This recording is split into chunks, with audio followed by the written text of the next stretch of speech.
You get one meal today. Then nothing. No snacks, no just a latte. No, it doesn't count. One meal, and then your body has to survive the rest of the day on its own fuel. Now imagine this isn't a choice. A door locks, a timer starts, and your biology switches into survival mode, quietly, invisibly, but relentlessly. Here's the twist. The most dangerous part isn't hunger. It's how normal you can feel while your chemistry is already changing.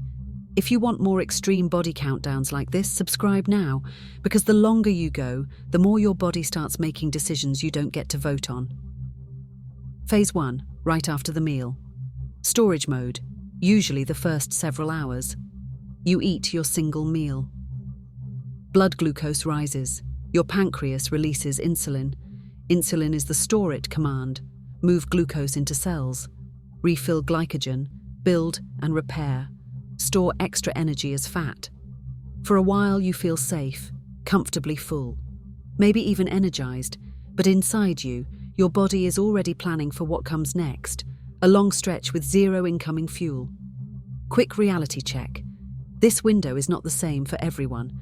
Meal size, meal composition, activity, sleep, and your baseline metabolism can shift it a lot. So instead of pretending the clock is identical for every body, we track what matters. The sequence. Phase 2, the between meals. Shift. Blood sugar stability becomes the mission. As digestion slows and the meal clears, insulin falls. Another hormone, glucagon, rises. Glucagon tells your liver, release fuel. Your liver starts breaking down glycogen, stored carbohydrate, into glucose, drip feeding it into your bloodstream to keep your brain running.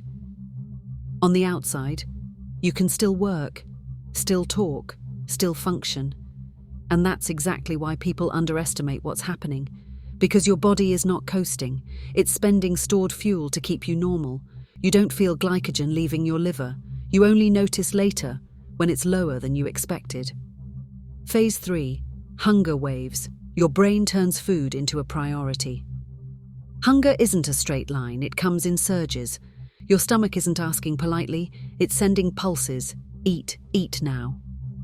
This is your appetite system doing what it evolved to do, keep you alive. So your attention narrows. Food becomes louder, smells become sharper, and your willpower starts paying interest. But the door is still locked. Phase 4, the I'm fine. Trap. You're functioning, so you assume you're safe. This is the psychological danger zone. You're not collapsing, so you assume nothing serious is happening, but your body is now running a controlled fuel emergency. Maintain blood glucose at all costs, especially for the brain and red blood cells. If you're active, stressed, sleep-deprived, or you trained hard, that cost goes up, and that changes the next phase. Phase 5. When glycogen runs low, your body starts making glucose. Your liver glycogen is not infinite. How long it lasts varies widely. Big carb meal, more stored. Long fast plus exercise, faster drain. Small meal or low carb day, less to begin with. As glycogen drops, your body doesn't give up. It manufactures glucose anyway. This process is called gluconeogenesis, making glucose from non-carbohydrate sources like lactate, glycerol, and amino acids.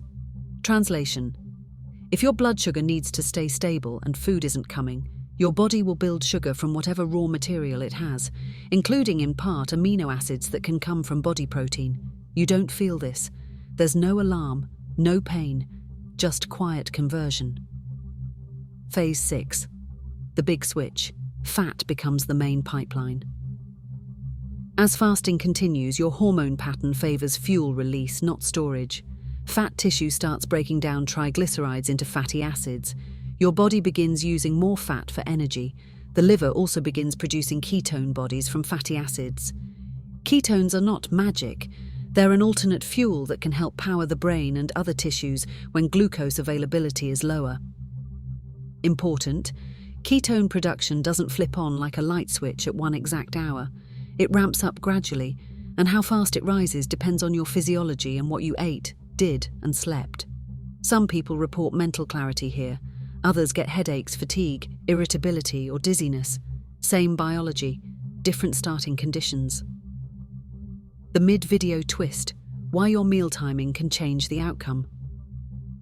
Most people think one meal a day is just less often, but your body also runs on a daily rhythm. If your single meal lands very late, close to bedtime, you might be forcing your largest blood sugar and insulin event into the part of the day your body expects to power down. So even if the total calories are the same, your timing can change how your glucose handling feels. That's why two people can do the same plan and have completely different results. Phase 7, the hidden failure mode, not hunger, chemistry. Here's the part that doesn't look dramatic but matters. Long stretches without food can shift fluid and mineral balance, especially in people on certain medications or with certain conditions. If you're prone to low blood pressure, if you're on diuretics, if you're managing diabetes medications, or if you have any medical complexity, a long fasting window is not just willpower, it's physiology with consequences. This isn't fear, it's risk management. Phase 8, the end of the window. Your brain demands a payoff. As the fasting window stretches, appetite pressure builds, and your brain doesn't crave balanced, it craves fast energy. So when the door finally opens, you don't just eat, you rebound, you overshoot, you choose dense foods, you eat faster, you feel relief. And that's where OMAD quietly breaks people long term, not during the fast, but during the bounce back, because one meal has to carry an entire day's needs. Protein for maintenance, fiber for gut health, micronutrients for immune and nerve function, and enough total energy that your body doesn't treat tomorrow as another crisis. That's hard to compress consistently. What the science really supports, without hype. Here's what's solid. Your body has multiple fuel systems: glucose, glycogen, gluconeogenesis, fat, ketones, and it can transition between them. That transition is real physiology. What is not solid is pretending there's one universal hour-by-hour script that matches every person exactly. Because meal size, meal timing, carbohydrate content, training, sleep, stress, and health status can shift the timeline substantially. So the correct scientific framing is this: one meal a day creates a long daily fast. That can reduce the time you spend in storage mode, and it can increase reliance on stored fuel. Some people tolerate that well. Some feel worse, overeat later, or struggle with consistency. And some people should not do it without medical guidance, especially if you're on glucose-lowering medication, you have a history of disordered eating, you're pregnant or breastfeeding, or you have conditions where stable intake matters. The big reframe. Eating once a day isn't a hack, it's a controlled stressor. If your body adapts smoothly, you'll feel steady. If it doesn't, you'll feel the cost through cravings, rebound eating, fatigue, or irritability. So the real question isn't, can you survive one meal a day? You can. The real question is, what does your body have to trade every single day to make that feel normal? End.